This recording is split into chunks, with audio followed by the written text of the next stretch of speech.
I cannot but ask this question based on how your dad grew up. He described it as very poor, but he was ambitious and very hardworking. And at some point, he was not having much time to prepare food, apparently. He was eating McDonald's cheeseburger regularly, and he eventually had heart attack at 50 years. Yes.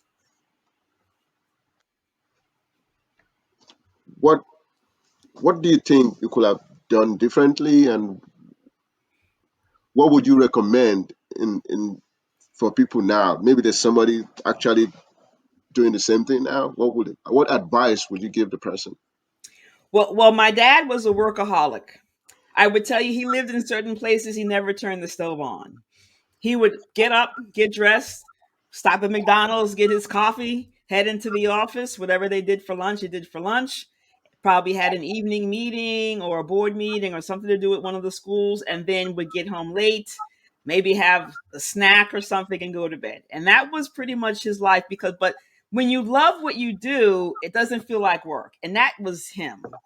But Mm, to at the same time, because there were certain periods in his life when he was not married, there was not someone preparing a meal for him so that when he got home, he could heat it up and eat it.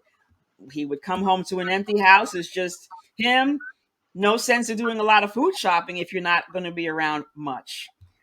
What I would say is that there are a lot more healthier options in the world today. Also, back then it was just McDonald's, Burger King, Hardee's, and those of you who are very old like me. Now we mhm, have a lot of healthier fast food options.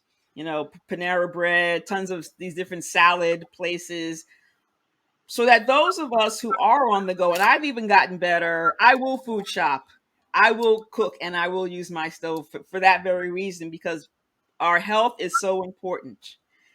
And because he had that heart attack at 50, he did have, some valve work done, but then in the end, he had total blockage in one of his arteries, and he did not want to have any more surgery. What I would say to people is, and with that in mind, I make sure I go to all my doctors. So we have to get better at taking care of ourselves medically by getting all of our annual, whatever, all those appointments. See your doctor, get your physical. If you need to, if you have cardio issues, get your EKG, echocardiogram. If you have colon issues, get your colonoscopy. We have to be better and stop being afraid of going to the doctor. When we don't go and we wait until we're really ill, then a lot of times it's hard to solve whatever problems we could have solved earlier on in life.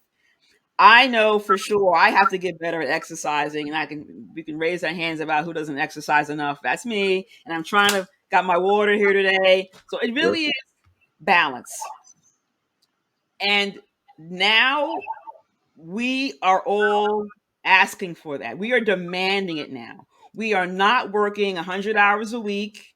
We are taking time off. We are going on vacation. We are spending time with our family. We are sitting down doing nothing because we need to.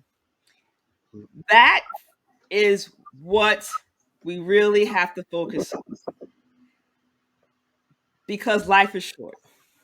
Yes, he had that heart attack at 50. His mother had died at age 57, 58. He lived to be almost 80. He died a couple of years short. We have to take better care of ourselves.